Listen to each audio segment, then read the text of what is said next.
What is up, everybody, and welcome to episode 112 of Bettin N Boozin here on the HHH Racing Podcast. I'm your host, Kyle Roscoe, and we have the primetime slot, ladies and gentlemen, 8 p.m. Eastern, 7 p.m. Central Standard Time to talk about the championship meet at Gulfstream Park as our coverage here at Bettin N Boozin continues down in South Florida with, of course, myself, Mr. South Beach himself, Charlie Freeman, will be joining us tonight to talk about the Late Pick5 this Saturday. Welcome in, everybody. Thank you guys all for joining the show. I greatly appreciate if you guys are just here on the podcast about half an hour ago, you guys are getting the double feature today as we talked about all the racing that happened at Santa Anita live. So if you guys weren't there for the live show or didn't know what was going on, it's a perfect segue to tell you to please go down below the video player, hit the like button if you enjoyed this episode, but also hit the subscribe button and the little notification bell right to the next of it and click all. That'll let you know every single show that's posted here on the HHH Racing Podcast YouTube channel, and especially will alert you for those live shows that pop up, especially if you don't follow us over on X or Twitter. So you can give me a follow over there at AP Roscoe K. For those that do follow me over on Twitter, we had a fantastic day over at Santa Anita with two of our best with our best bets, one of our best bets hitting at a 5-1 point. I played it for 35, hit it for $160. So if you guys played along, congratulations if you did. Also, I had multiple straight exactas, multiple straight tries today. It was a great day over on the West Coast for myself personally. It almost was good for every single person on the podcast. Just unfortunately couldn't make it come to fruition with that bomb winning in the second to last race as Howard was playing in a contest live. So again, please subscribe for those types of videos that just pop up on the podcast outside of our normally scheduled shows. Speaking of those, as you see scrolling on the bottom side of the screen right now, you'll see a show. We have a show every Monday, Tuesday, Wednesday, and Thursday night. Monday night is our Horsin Around recap show.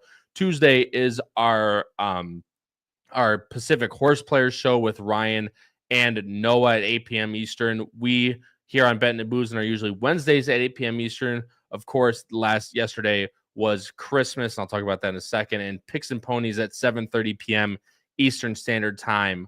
Talking with Howard, Pete, and Paul, talking stakes races as usual. To everyone out there, hopefully you guys had a Merry Christmas if you did celebrate yesterday, or Happy Holidays to everyone that if you celebrate something different. Again, you know, throughout, especially this week, Hanukkah, Kwanzaa, anything you guys celebrate, Happy Holidays to you. And if you guys celebrated, Merry Christmas. Hope you guys all had a blessed day with family and friends. And for those guys out there, hope you guys got everything you wanted. As I go through every single episode of the HHH Racing Podcast, not only Bettin N Boozin is available, of course, in audio form, Apple Podcasts, Spotify, and Anchor. Please go rate, review, and subscribe over on those platforms if you're more of an audio listener, or you have a trip coming up, or you want to, listen to us while you're at the gym, anything like that.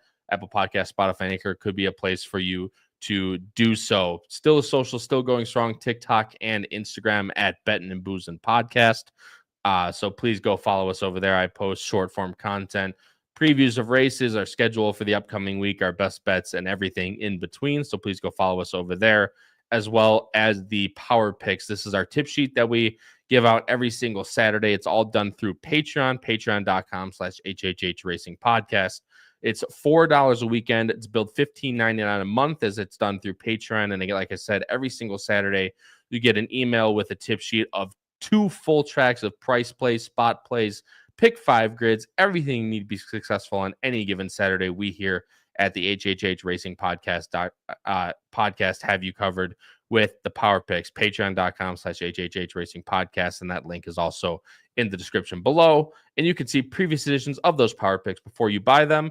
If you go to hhhracingpodcast.com, you can also learn, of course, more about the channel, see upcoming shows for weeks, etc., etc. So please go check out that if you're interested. Again, hhhracingpodcast.com. Real quick, guys, as you can see, if you guys followed me on Twitter, you saw that fantastic sign back there. That was a gift from my mother to me. It's a fantastic addition to the background. Unfortunately, it's like a walking flashbang, so it is a little bright. It's a little hard to read in the background, but again, it looks fantastic, and it's a great addition to the back of the podcast. But Also, new camera, so hopefully you guys like the upgraded quality. It looks a lot better from my side. It is always so grainy looking back at it, so hopefully you guys enjoy a little bit of an upgrade from that standpoint as well. Gentlemen and ladies, of course, and to anything in between, Charlie, let's bring on the man himself, Mr. South Beach, Charlie Freeman. Charlie, what's going on, my friend? Not much. Just got back from a long day of racing between Gulfstream and then playing some Santa Anita myself. Unfortunately, can't say I had quite the same success as you, but looking forward to a big card for Gulfstream at my main track. And yeah, nice way to celebrate the holidays. Yeah, big card you mentioned. Obviously, last weekend was Pegasus Preview Day. Now this week is, of course, the Mr. Prospector Stakes with the return. The return. He ran before, but this is his true return. The Breeders' Cup Classic champion of 2023, White Abarrio, is racing today. And some people may pick him, some people may not. We will see as we get to race number 10 on the card. However, the late pick 5 on December 28th, this Saturday, will start in race number 7. And as I'll bring up the Equibase, of course, as always, and us doing it on Saturday, we do have post position numbers in the PPs, and we do have morning lines. So shout out to everyone out there that loves that type of stuff. We have you covered at least today, as my DRF is being a little bit annoying, so I do apologize. I'm trying to bring it up right now as we speak. Like I said, race number 7 starts us off, and it's a really interesting maiden special weight on the dirt, going a mile and 16th for 2-year-old maidens, of course, and draws a field of 7. I'll bring up the Equibase right now. You see a morning line favorite of the first-time starter, the number 2, only in America. Irad Ortiz, of course, hops aboard. Todd Pletcher, 9-5 on the morning line. The number 1, Burnham Square, Edgar Zayas, Ian Wilkes at 5-2. Your second choice, third choice being the number 5, On Rush for Luis Saez, and Josie Carroll bringing one of hers down from the Woodbine circuit down to 7-2 on the morning line. Your third choice. As I bring up our picks right now, Chuckles, you have a pretty strong opinion in this race. The number 1, Burnham Square, is who you're going with, and I have the horse in second. I'm going with the number 5, On Rush. So as a horse you don't have anywhere, can completely understand why coming over from the synthetic Woodbine to the dirt, but I will let you go first, of course, as always. But Charlie, I think the main thing here is that neither one of us have the number 2 in the morning line favorite, the first-time starter for Todd Pletcher, in either of our top 2. Yeah, I just think the main reason for me, and I'll let you speak on it, Kyle, as well, obviously for a $700,000 horse, I don't think either of us would deny that it's very possible that 2 goes on to be the best horse in this field. I just don't think right now is such a great spot. I just think going a mile and 16th on a debut is tough for any horse. I don't care who you are. And I also just think naturally, these firsters don't usually show too much speed early on, especially if they're in this kind of race. It's normally because they're going to need that kind of ground and get used to it. And, also breaking towards the rail, there could be some concerns. So I just think there's too many concerns. It's Pletcher and IREB. People are going to see that price tag, and you're going to get next to nothing on odds. So I went with the 1, Burnham Square. Now, obviously, the concern with this horse would be, the fact that this is a deep closer, and that I'll talk about it more as we get on to other races in this card. But personally, for me, I don't know if I've ever seen in the time I've been betting Gulfstream it play so speed favoring than it is right now at this time of year. I mean, it's been insane. And I'm someone who will play Gulfstream even during the summer time of year, and it's played more fair than this. But Burnham Square, what I really like is 2 things. Number 1, the experience. And number 2, you can see the combination of these more bullet works lately, as well as the blinkers going on, which is exactly what I think he needs. He's put up 2 solid efforts, lost to iron, sharpens iron, and then came back and took a big step up into a maiden special weight. And despite being almost 19-1, ran a really nice third and was absolutely flying late in that one. So I think this one will appreciate the distance. I like the experience. And I just think with the blinkers on and these faster works lately, it looks like he might show a little more speed, and he could be really dangerous. Yeah, and that's obviously, I'd assume the move with the blinkers on. I have this horse in second, think he's definitely the best horse as of right now. It's just a matter of, 1, I don't like it is going 2 turns, which the inside's not that bad. However, this horse is going to completely drop back based on previous form. We'll try to be a little bit more forward place again, I'm sure, with the equipment change. Edgar Zayas hops aboard. You love to see that. Ian Wilkes is not my favorite type of guy that I like to play these type of young maiden horses with. You can see on the bottom side of the screen, 2-year-olds, he's only 6% this year. We can do it in the last 5 years pretty quickly here. if my DRF would load, though. That would be fantastic. I wish. But he's not the best with 2-year-olds is what I'm trying to say. And then obviously the first two have been very good. And you like to see that buyer jump up from first to second time starters. You can go 2-year-olds only here. Again, not sponsored, but I love DRF Formulator. I would highly recommend it. 6% only 2-year-olds in the last 5 years. So one thing to at least keep in mind with Ian Wilkes, however, this one has run a lot better than some of his other 2-year-olds have in the past. So definitely one to look forward to. Completely respect the opinion, Charlie. I have the horse in second and definitely can win. About the 2, Charlie, the thing that I don't like, I watched that last work. He was completely outworked by oh gosh, I can't remember the horse's name off the top of my head. Another first-time starter who's actually entered in the 5th race today. And I'll actually, so this will remind me of who that is. If you scroll down, it is the number nope, it's not the number 5. Who is it? Let's see. Where is it? Was it the other Pletcher Abundance? It is the other is it Abundance? Yeah, yes, it is number 4. Abundance was completely outworked by this horse, even though pretty slow time of 50-1 for these types of standards, these $700,000 standards, and was completely outworked. Had to be asked the whole way, basically around the stretch and the gallop out to keep up with Abundance. So for 9-5 and probably going to be that price or lower with that price tag, willing to play against. Can he win? Sure, absolutely. It's the Lowe's, it's Irad, it's Pletcher, first time out at Gulfstream Park. Of course he can win, but with that type of price, I'm willing to look other places. I landed with the number 5 on Rush. And Charlie, I completely understand again why you don't have this horse in here. Has worked on the dirt a couple times, not the fastest works by any means. That 49-2 is good to see. And last time out, I thought he ran really well. Actually won the battle with the horse he was kind of battling with the entire way around and just got swooped at the end. So in my opinion, kind of ran a winning race there. Now you shouldn't. My biggest thing is, Charlie, is you've mentioned how this course plays to speed right now. This horse should be out in front, but unless one of the firsters blitzes, this horse should be out in front by himself, in theory, 9 out of 10, 99 out of 100 times, at least in my opinion, in this race. So if I'm going to get the type of track that has been playing towards the number 5 on Rush, he's going to be on the lead. Like I said, it's the matter of synthetic to dirt. Josie's Carroll has done this before. You have Sias hopping aboard here, so you know he's going to be aggressive. I really like this type of move for Onrush in this race again, and I think 7-2 with that one question mark is fine enough to take a shot in this race, Charlie. No, this was the one I was torn about putting in. I actually originally had this one in 3rd, and then I didn't want to, end up tossing the expensive Pletcher Irad horse, and I just thought there still could be some potential there. I think my main knock and concern, which you kind of already addressed on, was obviously visually watching that race. You nailed it. They went fast. This one battled the whole way and hung tough. But I think my 2 main concerns is, one, to run that promising of an effort on the Tapeta, like why not have this horse then come over to Gulfstream for one of their maiden races in a turf distance? Like, why are we already switching to dirt?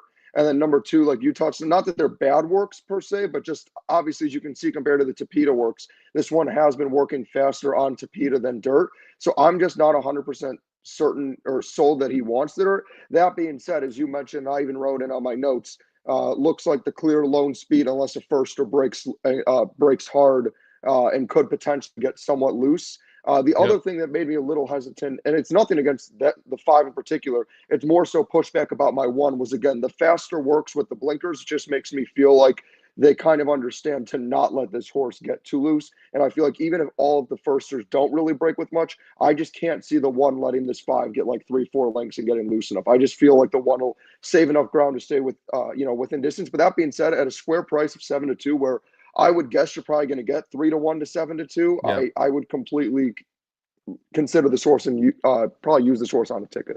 I mean, I feel like this horse is a must use just based on the pace scenario angle. Again, but you talk about started at a mile and a 16th, which we talked about before. You said hung tough the whole way around. So you're not getting sprinting speed in here, but again, no one else has any speed in this race. The fact of the matter is, Charlie, even with the fast works though, and with the number 1 blinkers on, I mean, this horse has had no speed at all. I mean, trying to inject some pace is obviously a very welcome sight for this horse, but I mean, it's going to be tough to catch up to someone like the 5 who's at least just very naturally speed, towards the front. So Yeah. that's at least my thinking. But again, the 1 definitely has a chance. I fully respect to have the horse in second. Last horse we'll talk about, then we'll move on. Charlie, number 3, What Me Worry. Ray Lou hops aboard. Kenny McPeak ships down. Again, another one of those firsters that has a little bit of a question mark next to it, but obviously you have the horse in second. You think the horse is live at a nice price of 12-1. Yeah, the other horses who have run before that I watched replays, honestly, outside of the 1 and the 5, just didn't do anything for me. And obviously, you can push back if you see different, but looking at your top 3, it seems we feel the same. Just looked like more horses that either don't want the distance or do but have no early speed at all. What Me Worry was actually a horse that we had covered on a different show as a firster, and the horse scratched out of that race.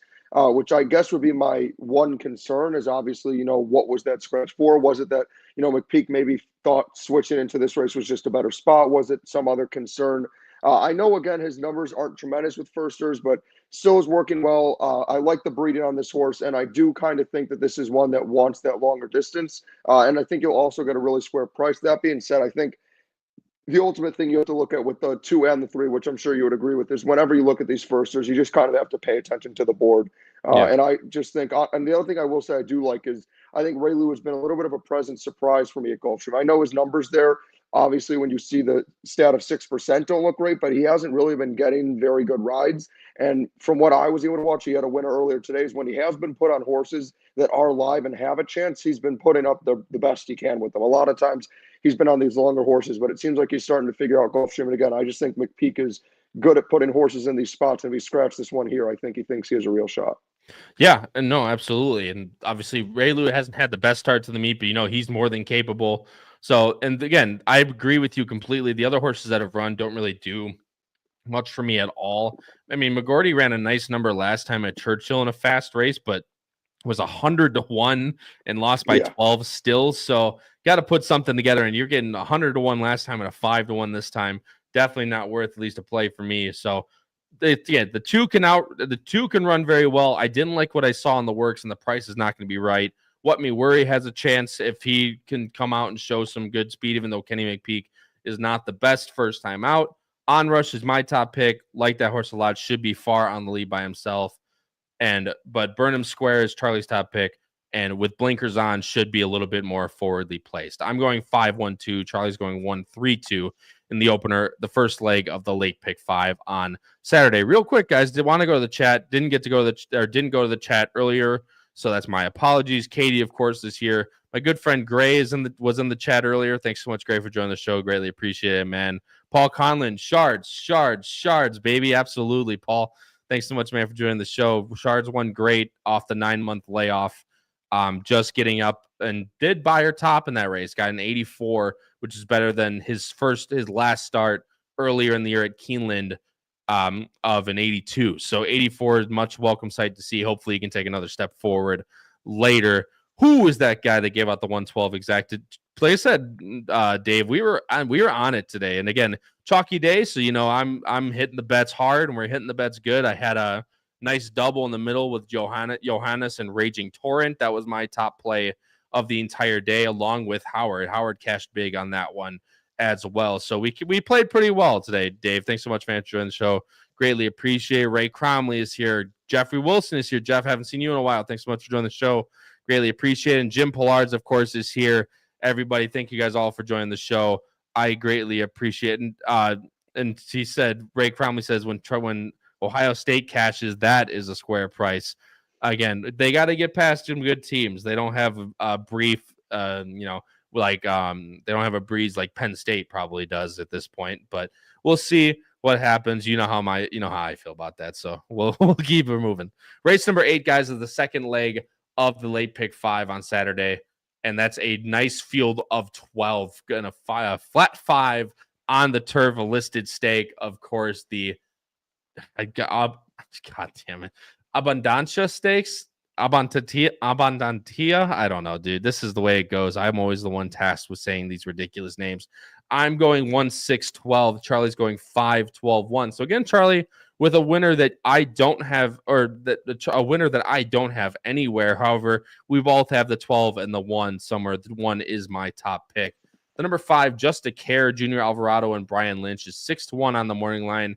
However, the morning line favorite is all the way to the outside. The number 12, Twirling Queen for Luis Saez and Jose D'Angelo, 5-2 on that one. The second choice is my top pick, the number 1, Mrs. Gambellini, Gaff Leone for Saffie Joseph at 7-2, E5 Racing.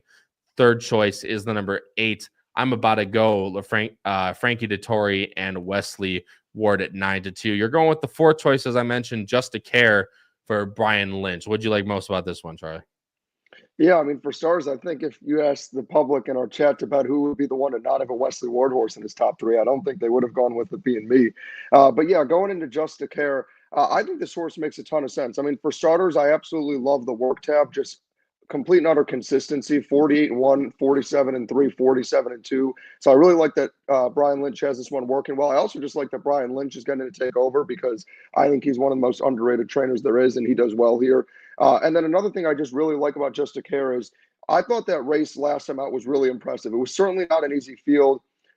I believe Makeup was a winner either next time or right around that time. And then obviously Golden Hostess was the South African horse that was a complete question mark. It was flying late. So I thought ran against, a better field than a lot of these others have run it against. And also that was off a huge layoff where this horse was the favorite in Tampa, looked on track to win that stakes race, and then lost the rider and walked off and ended up losing that performance. So I just think to come back off that race and put an 86 buyer up off that big of a layoff is pretty impressive. And this is also one who's run well at Gulfstream as well. And I think the trip can work out. I like the gate position as well at the 5. Don't have to get concerned about buried on the rail, and also don't have to worry with that run up of being too out wide. I think I don't think I'll get 6-1, but if I do, I would love that on Just a Care. Yeah, I probably overlooked this one, Charlie, to be honest with you. I probably should have this one instead of the Wesley Ward horse because the Wesley Ward horse is pretty slow. However, should be decent enough second off the layoff, coming off another tough race at Keeneland. Probably somewhat of a tougher race. You are right, though. If you click on this one,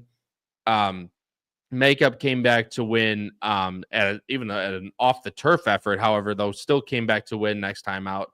Obviously flatters the form for Just a Care. The difference is, Charlie, it's flat 5.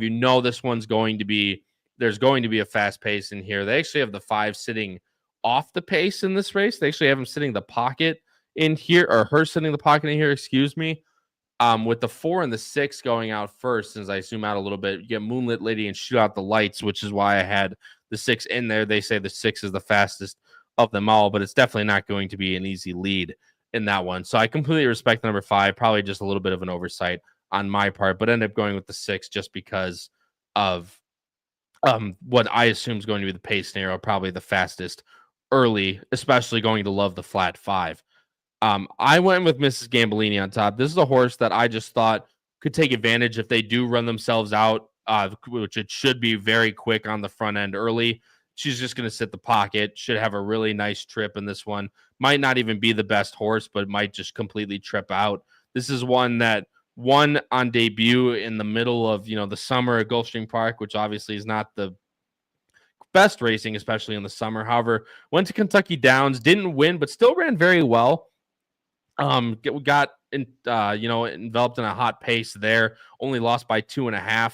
Going 6.5 at Kentucky Downs, which we've talked about many times, plays a lot longer than 6.5, and then comes back to the flat 5 at Gulfstream and runs super well again and wins going away by far. This is definitely going to be a step up in competition for her. However, that 89 more than fits in this field, just based on numbers alone. Charlie, obviously you see she's going to be competitive. You have her 3rd. You think she's just a little bit below, or do you think she might not get a good trip? What was your thinking with the number 1, Miss Gambellini? Yeah, for a horse who I had on debut and then also had in that November race, I should probably be showing her a little more respect. That being said, ultimately, yeah, you started to hit on it, Kyle. I mean, look, visually, I love what I've seen. I think the buyers are honestly accurate as well, even though it's against weaker competition. But that was one of my 2 big holdups, is obviously going in an optional claimer N1X25 at Gulfstream, even if it is, in November and it's not the summer meet. Has, that Check the Great Horse is a horse actually that ran earlier today and did just like what that horse did in that race, went right to the lead and then faded out. I think my 2 big concerns is this horse ready for that jump in class? And then with this being a Saffie horse with Tyler Gaffleone, already at 7-2. You're probably not getting more than, I would say, 3-1, 4-1 on this one. So my big concern is just if she is ready for the class, then look, I would take those odds. And definitely in a race that's going to be a spread, every turf sprint is. This is a horse I will absolutely use. That being said, it's one I'm a little hesitant on because, again, I kind of need to see it again at this kind of level. Yeah. And I know with the connections, I'm not going to get a good enough price. Yeah, I just thought with with that Kentucky Downs race, I thought she looked more than good enough in that race, and then comes back off of a little bit of a break, runs lights out again against weaker competition, but comes into here as in great form, as fit as she's ever been. So I like her, at least from a trip standpoint, as well as hopefully getting set the pocket from the rail again, which should benefit. The horse that did not benefit from the post positions, the last horse we'll talk about, the number 12, Twirling Queen, your morning line favorite. Don't think she might go off. It's going to be very soft. The 12 just sucks for this horse. Always does, going flat 5 no matter where you are. But tight turns, Gulfstream Park, 100% going to be a tough ask from out there. Did win last time in the Senator Ken Matty at Del Mar on Breeders' Cup day, I believe, actually, if I'm not mistaken. This was a horse that was like 6-1 morning line that I loved, and now all of a sudden went off at 8-5 or something ridiculous as usual. But this is one that should be pretty good if she can get a good position, Charlie. Which again is going to be tough from the 12 hole. If she can get a good position, she's definitely if not the most likely winner, one of the most likely winners for sure. Yeah, no, she's the most talented horse in the race, without a doubt. I mean, again, how often would you realistically say in a turf sprint at Gulfstream you would want to use a horse in the 12 hole? Yeah. Almost never. Like, a horse has to be seriously talented to consider. And I do think she is a deserved morning line favorite.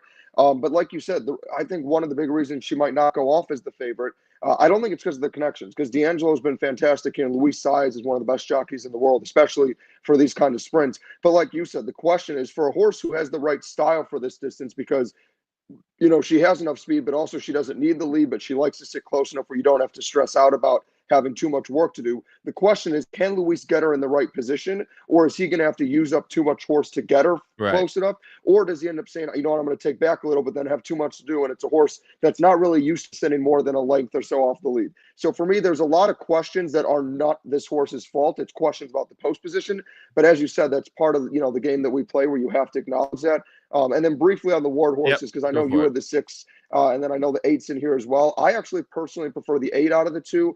It's really tough for me. I feel like with Shoot Out the Lights, the horse has a ton of speed, but my one concern, and you can tell me if you disagree, is I feel like we kind of know who she is. I know she's still only 4, but we've seen 9 starts, and she sort of just loves to run a low 80s buyer. I mean, she's ultra consistent, but what concerns me is I think a high 80 is what's going to be needed, and I'm just not sold she can get it. I think the 8 is the one with a lot more upside, and that's the one I'm really interested. But as you can see with her buyer figures, the real question with her is you just don't know which horse you're going to get. Because I saw this horse win impressively on debut. I think that 66 is too low. And then the horse came back and was in hand at the end to win at Del Mar with that 86 and has tons of potential. But I also saw and bet on this horse against Twirling Queen at Churchill Downs. And the horse had an absolute stinker and I guess got bumped a little, but really, as the comments said, just sort of gave up and caved. So I think that's the big question with the other Wesley Ward. I mean, I think the flat 5 for the 6 is much better. She's been running a lot at like 6 and the 5.5, where she's just been giving it up at the end. I think the flat 5 that she won at her maiden, again, it's going to be tougher here, obviously, but one with an 84 first time out going flat 5.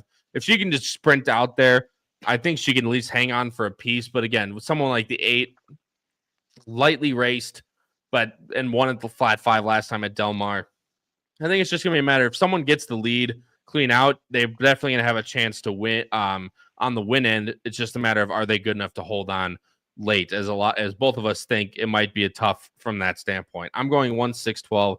Charlie's going 5-12-1.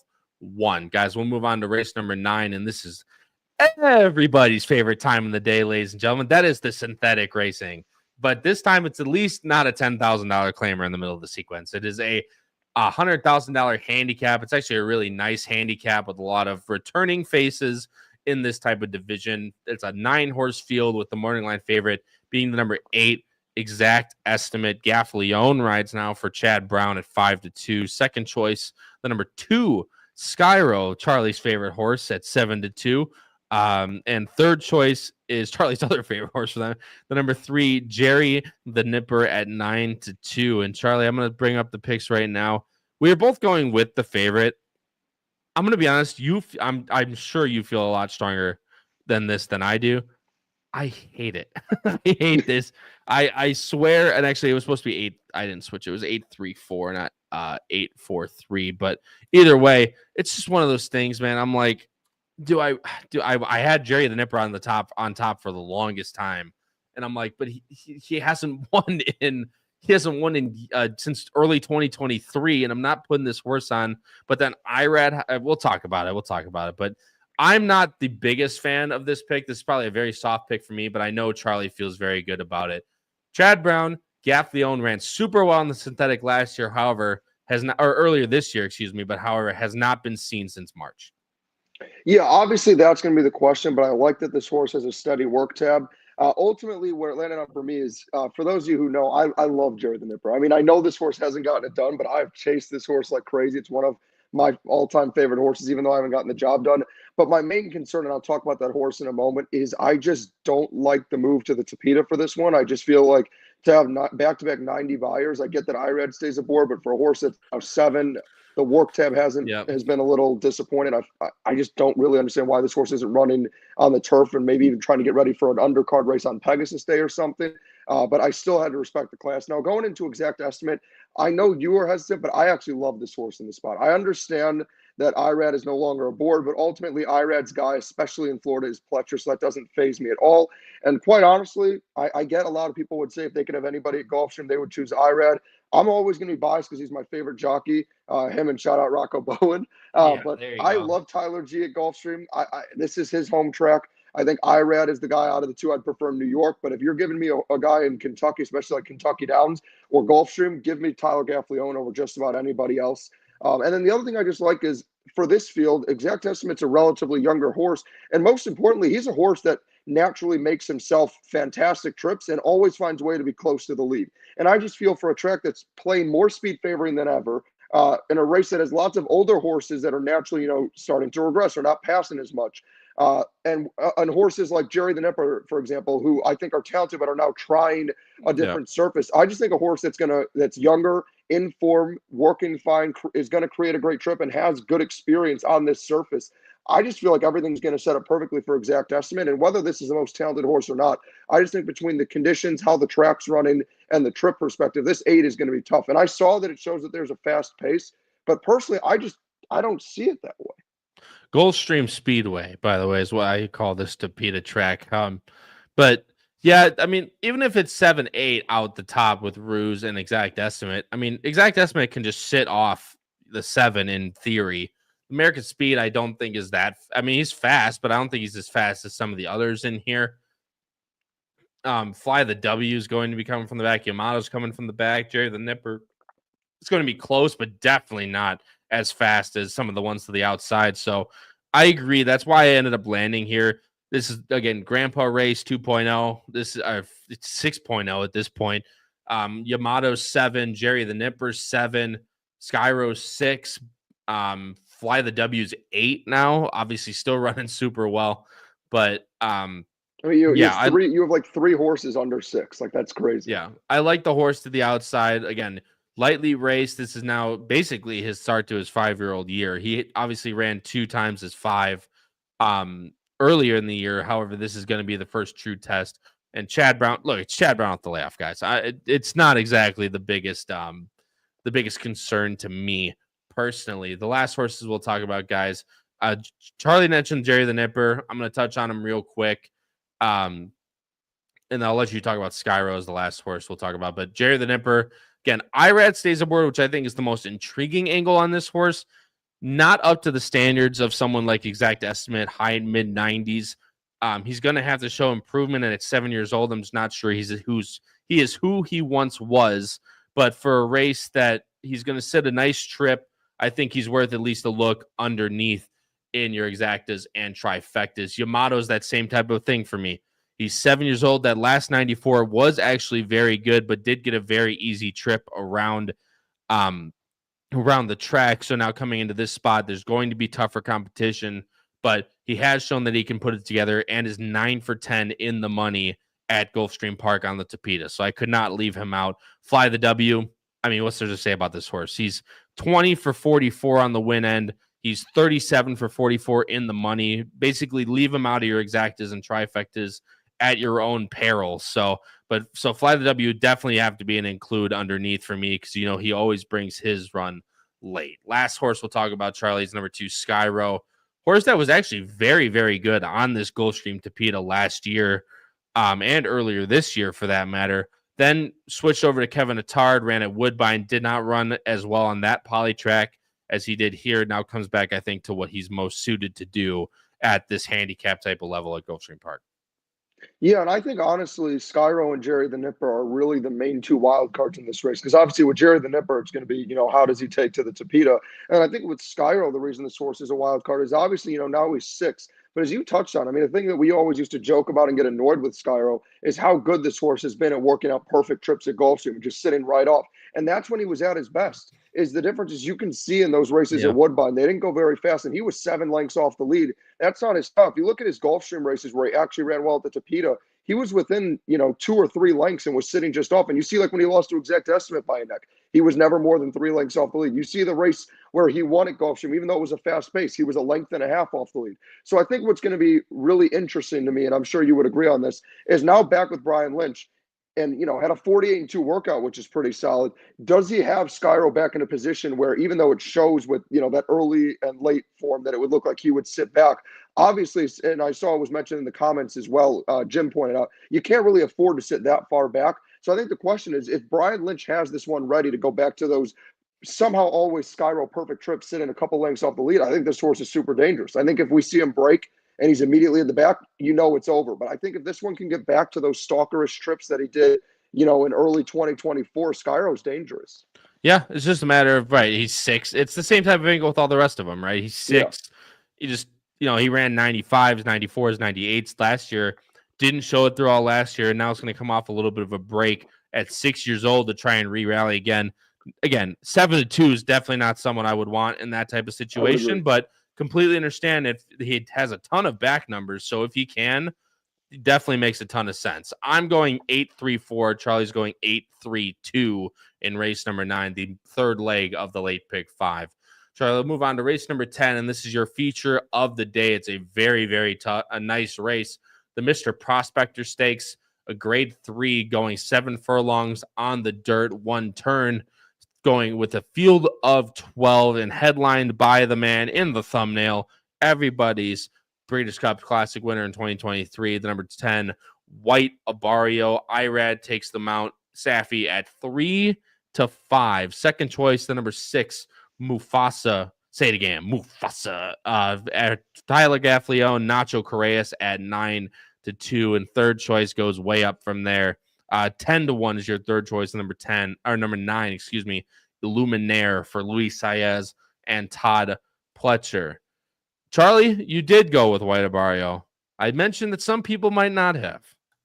I did not. I went with the number 9, Illuminaire, in this race to try and beat White Abarrio. Look, I mean, we'll talk about it. Look, can he win? Absolutely. Should he win? Absolutely. But again, off a weird layoff, second off of a very easy prep race that he ran. Charlie, look, easily should win, or easily could win, easily should win. However, 10 post is going to be hard to navigate being forwardly placed. There's a lot of horses that want to be forwardly placed in this race. I think he's going to try and settle around mid-pack, Charlie, and that's why I kind of landed on Illuminaire. But what'd you like? Obviously, not too much to talk about, but what do you like about White Abarrio in this specific race? Yeah, I think it was really interesting. Obviously, I understand White Abarrio was like 1-5 in that race or whatever last time up, but I think everybody kind of just agreed.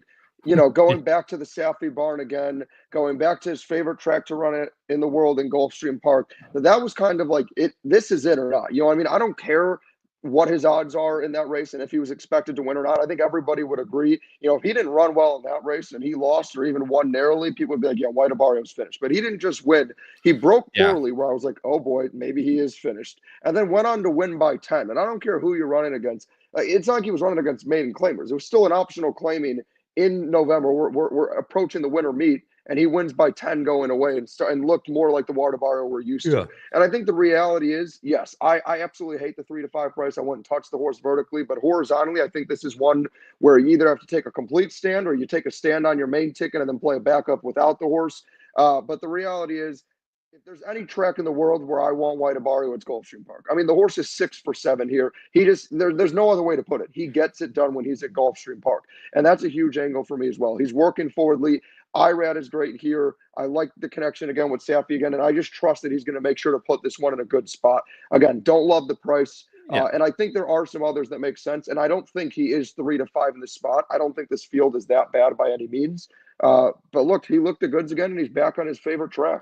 Like I said, I could look like a complete effing moron. I could look like a piece of shit that you eat for breakfast. It's a shirt my brother gave me, so I got to give him at least a props. I love this shirt's pretty funny, but especially if you're a Happy Gilmore fan. Look, like I said, I could look like a complete and utter moron. Should he win? Absolutely. I mean, 7 furlongs, he blew the doors off a field a little bit worse than this last time out. Gets that same type of trip. There's no reason he should lose. However, again, 3 to 5, got to try and beat him. The one thing I will say, Charlie, is that you can use other horses with White Abarrio because he's going to be so low in price. Every other horse is going to be monstrous in price, but maybe besides Mufasa, who's 9 to 2. But for a horse that I like Luminaire, I could probably play a double with a big double with White Abarrio into the next, or maybe let's use Exact Estimate for an example, right? Because that race is not going to have a massive favorite. Exact Estimate's coming off a layoff, yada yada yada. He's not going to be. I would guess the favorite's 5 to 2, 3 to 1 in that race. Right, exactly. So turn that into a double. That's probably going to be what, like a 4 to 1, 5 to 1 double, which obviously to a person like me, that's going to be playable. A 4 to 1 double is playable, especially when the other side of it, the Luminaire double, it grows exponentially when you beat a horse like White Abarrio in a horizontal ticket. So, play and obviously I don't like to play too much. So for everyone out there that can relate, I'll play like a $40 double Exact Estimate into White Abarrio and maybe like a $10, $15 double into a Luminaire. Do it that way. You could probably I'm probably going to be alive to, I don't know, let's say like $200 to Luminaire and $130, $140 to White Abarrio. So obviously you can Dutch that a little bit better, but just as an example for people out there, again, White Abarrio, I could look like a complete moron, but that last race for Luminaire was actually very, very good and beat some pretty good horses in that race. Mariachi is a horse that I know I'm really close to, a good friend, Matt Miller's heart. Gun It is another pretty decent horse out there, obviously getting a little bit on the older side. Reddington, that same type of thing. So steadily improving horse has really been the same type of horse for every race he's ran, except that last one. That last one, he took a very, very nice step up in that race. Should also get the jump, in my opinion, on White Abarrio. So if looking from that perspective, this is not the aim for White Abarrio. Of course it's not. It's not the aim for a lot of these horses, but it is going to be a really nice prep for a lot of them. White Abarrio's whole thing was that optional claimer, this race, and it's got to be the Pegasus. Or no, maybe not. I don't know. He's running at 7, so I don't know what it could be. I'd assume it's the Pegasus at Gulfstream Park. So we'll come to see what happens. But Illuminaire's been down at Palm Beach for ever since the early bits of November. Has been working, and those last 2 works have been absolutely sharp. Unfortunately, couldn't watch them on XBTV like I could with the Pletcher starter earlier. However, that last race, I'm keying in on very big here. If he can run that same type of effort, maybe even get into the low hundreds, I think he's got a shot to beat a horse like White Abarrio. Again, could be complete moron here, but I'm going to get a square price no matter which way I try to beat him. So going to try and beat him with Luminaire. A lot of other horses, Charlie, I don't think they really have a chance against a lot of horses in this field, especially a horse like White Abarrio. But Mufasa is the last horse we'll talk about before we move on, as we're nearing the just past the 45-minute mark here. Mufasa, this is a horse, actually, shout out to Oldie, who out of Equine Edge, who loved this horse first time out, ran well, just couldn't get the job done, and then ran huge next time out at even money 6-5, beating horses like Repo Rocks. Then comes back in the Vosburg and actually destroys that field, beating Scotland and other horses that are very good. The one real blemish on his thing, Charlie, is the Breeders' Cup Dirt Mile, and it's the Breeders' Cup. It's a hard race won by Full Serrano. So now coming back into this race, I think he's well primed. Not going to be the price I would want to be able to back him. However, I think he's definitely at least needs to be looked at underneath. Yeah, I thought it was interesting what you said about the 9, because I actually think Illuminaire is going to be the most forward of the 3 favorites, quote unquote. I feel like actually Mufasa is probably going to be sitting a little more closer to White Abarrio if I had to guess. I think that's why they tried to go to a mile, was, to see for a horse who has shown the ability to sit a little bit off the pace and, looked a little more live at 7 than that debut at 6.5. Maybe they thought, again, like you said, it's the Breeders' Cup. Why not? The horse has been in terrific form with that 99 and 97. Let's try a little more of a stretch out. And it just didn't work. The horse was ranked. It was a tough field, tough race. It was 2 turns also. Yeah, 2 turns. Big race to try to take a step in. But again, why not go for it? And I still think it is relevant that this horse was still bet down to 13-1. So clearly the public didn't think it was as aggressive or crazy as a move as it may have seemed to be. I actually do think Mufasa is the biggest threat to upsetting upsetting White Abarrio. Yeah, I lost my train of thought for a second. But I think the big concern I have with Illuminaire personally is I just need to, see him do it at this distance again and see him do it against this level of competition. Obviously, the one time he tried and it still wasn't at this level, he was a heavy favorite and didn't get it done. However, with Mufasa, he's ran in a grade 3 and got the job done. And that was only 3 races into his U.S. career. So they were aggressive with this one. And I mean, you want to talk about working lights out. I would argue Mufasa's working better. I mean, I know I haven't, read any clock or reports, but just from what the times are showing, seems to be working as good, if not better than anyone with that 48-4, 47-2 in a minute flat. He looks completely ready to go and doesn't seem phased at all by that frustrating effort at Del Mar. I think he could sit a really nice trip. I think my main concern was that, his best effort was with Irad, and Irad still went back to White Abarrio, which makes me think Irad believes White Abarrio really is the horse to beat.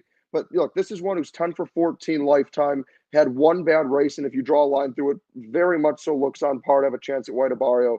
And if you ask me deep down, is there really any horse I think has a shot? The only one where I'd be like, oh yeah, I would be scared of this one as someone back in White Abarrio is Mufasa. Yeah, I mean, look, it definitely makes a ton of sense, and it's going to be up close. The problem is that, going 7, he's running like 46-2 when he's up close. 44-2 is pretty quick, Colonial.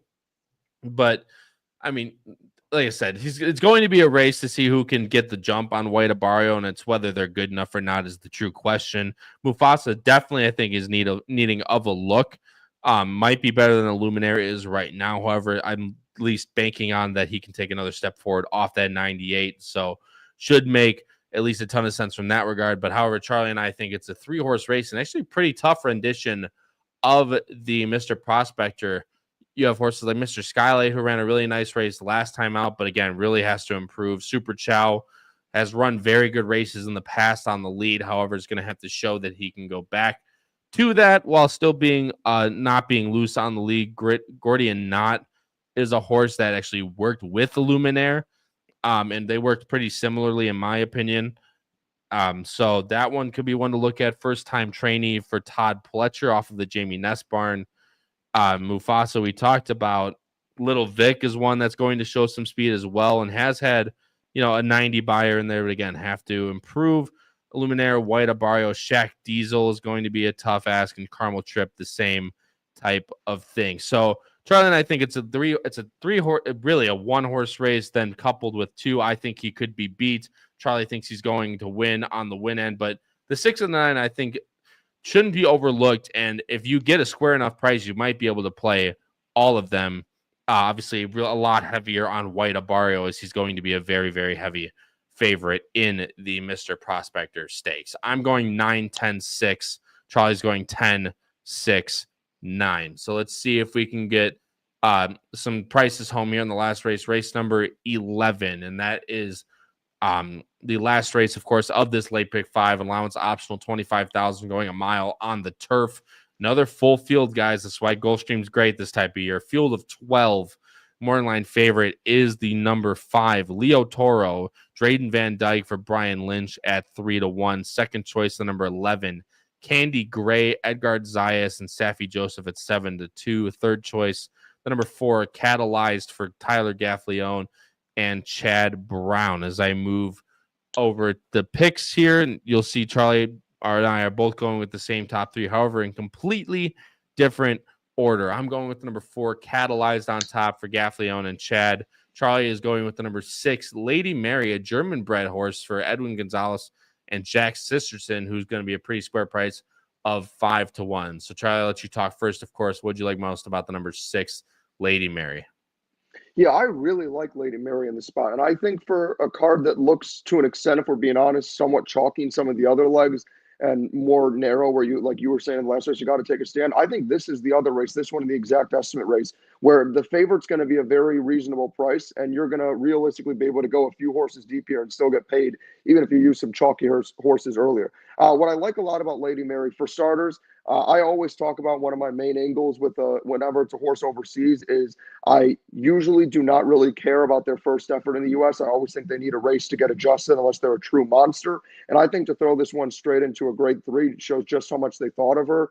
Obviously ran a disappointing 4th, but, ran against horses like Beautiful Love and Justin I. So certainly much more difficult than these. Has had a very steady work tab and gets the blinkers on, which I think are 2 very nice changes for this horse.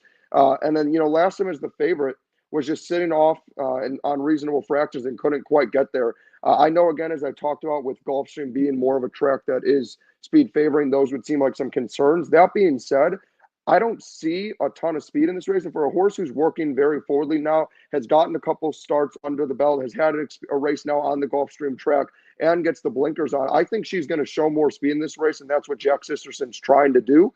And kind of similar to my angle with the 1 in the first leg, I think Lady Mary is going to sit close enough where she's just going to sit, a length or 2 off of the actual speed in this race and could get a really nice trip. Yeah, I mean, I obviously think the same thing. I have her in second. They said the blinkers on is a big thing for me in this race. She just doesn't seem the one to have like a big punch. She's kind of more of a grindy type. Blinkers on, obviously, hopefully should help that. 1 out of 10 wins, however, 8 of 10 in the money. So definitely one to look forward to. Ran at the mile and 3/8. Had Aqueduct. Ran well, just got caught up a little bit. And then last time at Gulfstream at a mile and the 16th, ran very well, just losing to Eugenia. Now it comes back to the mile, which this is the one where you got to look at post position for sure. So a lot of these horses drawn outside are going to have a really tough time, especially the 11, Candy Gray, having a tough time being able to tuck in from that outside post. So that's one thing that people have to keep in mind. I like Lady Mary. I have her in second. Think she's very live come the day. I went with the number 4, Catalyzed, and my thinking was exactly like yours, Charlie, where, I didn't think that there's much speed at all in this race, and time form does confirm it for us. I'm going again. Chad Brown doesn't necessarily send his best horses to Gulfstream at this time of year. However, she still runs pretty decent horses. This horse ran at was second in a maiden special weight at Saratoga, second in a maiden special weight at Monmouth, and then won finally a Aqueduct race at October 17th, pairing it with a Beyer Top. This is one that a Wooten Bassett that should relish the type of mile that she's going to get here without a lot of speed, where she's had a pretty hot pace to keep up with in her last 2. Just a matter of the race flow angle for me. If she can tuck in maybe right behind or even get the lead, if none of them are being too aggressive to the outside, I really like Catalyzed, at least from a trip standpoint in here, and you should get some pretty decent value on with no matter who you go in this race. Number 5, Leo Toro. Charlie's the last horse we have, probably the last horse we'll talk about in this race. We could talk about a couple more, but these 3 kind of stand out amongst the rest. Leo Toro, who's your morning line favorite. Drayden Van Dyke, who's had a little bit of a tough start to the Gulfstream meet after having such a good summer meet at Gulfstream. Brian Lynch takes this one, who should be pretty in kind of mid-pack, maybe not mid-pack, exactly, maybe first flight here. She has shown the ability to pass horses in the past, so maybe they'll go somewhere like that while the 4 and the 6 go out front. Could also see her just sitting right off the speed. Yeah, I have a feeling the 4 and 5, and I'm not sure if you see this, Kyle, but I have a feeling they're going to work out similar trips to each other and kind of just go Yeah. around the track next to each other, whether that's nobody goes and then the 4 and 5 go for the lead, or if somebody that's, some cheap speed does decide to go, they'll sit together. They just have very similar running styles. As you said, to me, I agree with you. I think on a ticket wise, I would probably just go 4, 5, 6 on my main tickets. I think these are the three that clearly stand out. My main concern, and I think it's kind of the same concern with all three of them, honestly, is they all kind of have their own difficulty with actually finishing and getting the job done. For me, I see with the 4, I've just seen repeatedly this horse getting perfect trips and just not really having that final kick. I've seen with the 5 kind of a similar story where you look at that race 2 back, the horse was right on the lead and, they kind of slowed it down after going fast early and just didn't have that late kick. And then like Jim pointed out, obviously the 6 is going to be coming from off the pace, but even when the horses started to fly late, like you saw in that Gulfstream effort, kind of hung at the end. So I think the big question is just going to be which of these 3 get it done, which is why I wouldn't fault anybody for looking elsewhere. I just ultimately think from the natural ability we've seen in class, it's going to be between these 3. And the 5 I know has been going back and forth, but has looked really consistent on any surface. Briefly on just anyone else for me, I personally think Candy Gray is a play against. With Zayas and Safi, you're not going to get a good price. And like you said, that's a really tough gate. And personally, from what I visually watched, I understand the horse had a decent effort in that Gulfstream race on the turf and a stakes race. But I just kind of saw a horse who just ran around the track and had every chance to go by. Yeah. Zayas gave her a perfect trip and just didn't get it done. The only other horse I thought was a little interesting was actually the number 10 Typee. I just think if you're looking for a complete bomb at 20-1, she has the numbers that fit. She has some high 70s at Gulfstream. I think her big concern is she's a deep closer in a race with no speed.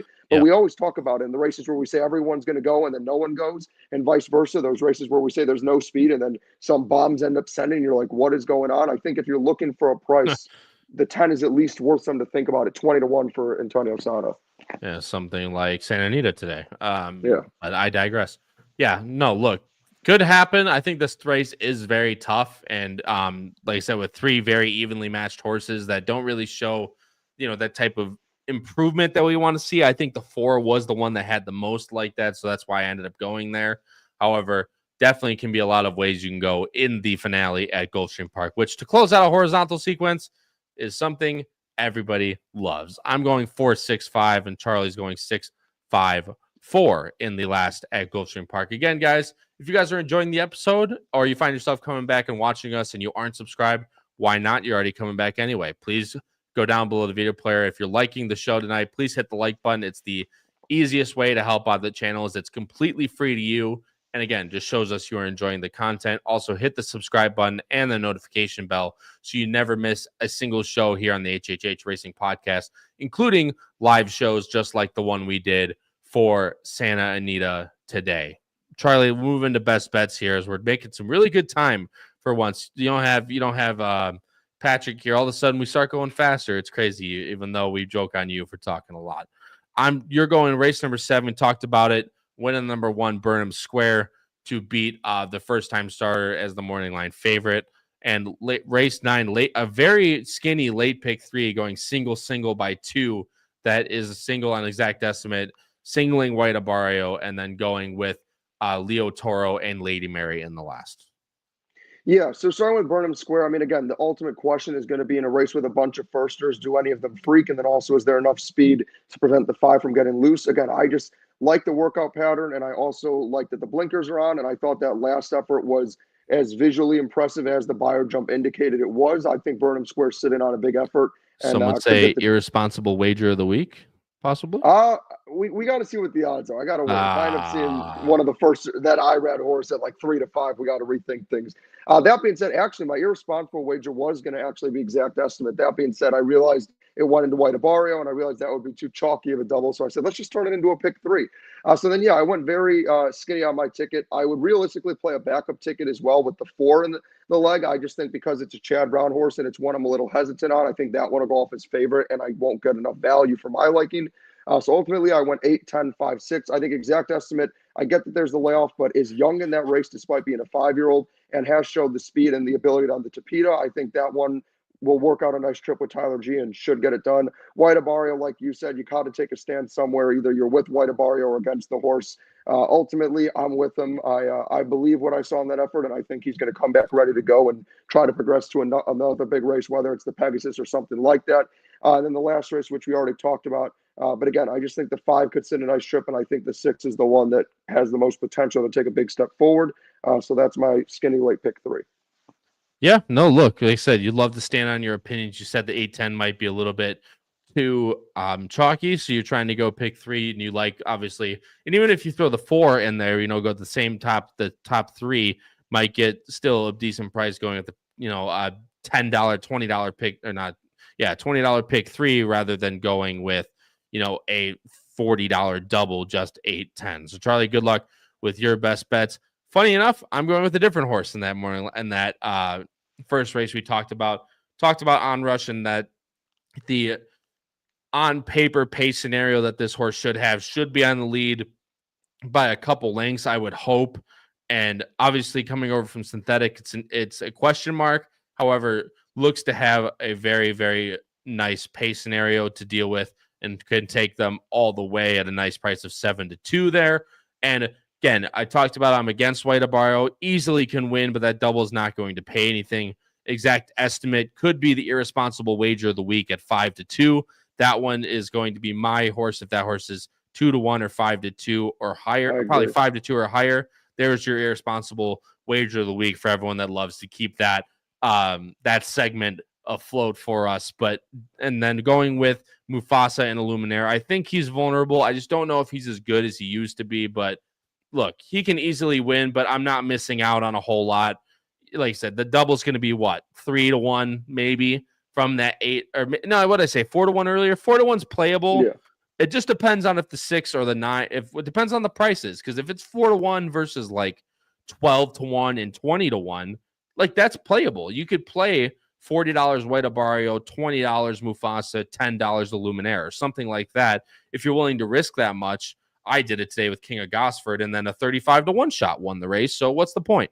What's the difference? So going to play that. Keep an eye on the probables. You'll obviously, if you don't know, I post my picks I'll actually do it from Disney World. I'm going to talk about that in a second. So if you guys want, please follow me over on X or Twitter, because I will post my entire Gulfstream Park card on the day. So please give me a follow over there. But I'm going a win on the number 5 Onrush, and race number 9, trying to beat White Abarrio. Maybe include him depending on price. Double 8 with 6-9 starting in race number 9 with exact estimate. Guys, that brings us to another edition of Bettin N Boozin here on the HHH Racing Podcast. Hope you guys all enjoyed. Made very good time tonight. Obviously, a lot of people in the chat. Ray Cromley, Jim Pillars, Katie, everyone that's been active in the chat all night. Could not appreciate you more.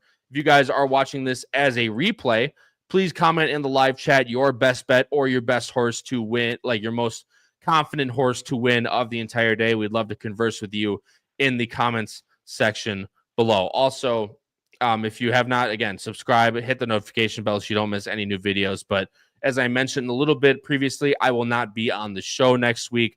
Charlie, Patrick, and whoever, I'm not sure who's going to be hosting it next week, but I have no problem that you guys will hold down the fort. I don't know if I'm going to be there. Oh, you're not going to involve. I think I'm going to be at the Rose Bowl, my friend. Oh yeah, I did. We'll see about that, but no, I'm kidding. But no, it's going to be, like I say, if you're not there, then I don't know who's holding down the fort. Someone's going to have to, but I will not be there next week. Maybe an old Bettin N Boozin guy who hosts the current show and has some hosting abilities now. I don't know who that is. I don't know who he is anymore. He's never around. So, but yeah, so I will not be on the show. Should still be at the same time, but again, that's something that you need to subscribe to the HHH Racing Podcast for, and set that notification bell so you will know when stuff will be posted. But again, good luck to everybody this weekend, and good luck to everybody next week, as again, I will not be here next week. It's Emma's family, and I guess now my family's vacation, going to Disney World every New Year's Eve. For my co-host, Charlie Freeman, and everyone else out there, this has been your host, Kyle Roscoe, in episode 112 of Bettin N Boozin here on the HHH Racing Podcast. And until next time, everybody, crush those bets, win those photos, and stay safe, everyone. We'll see you in the next one. Have a good night.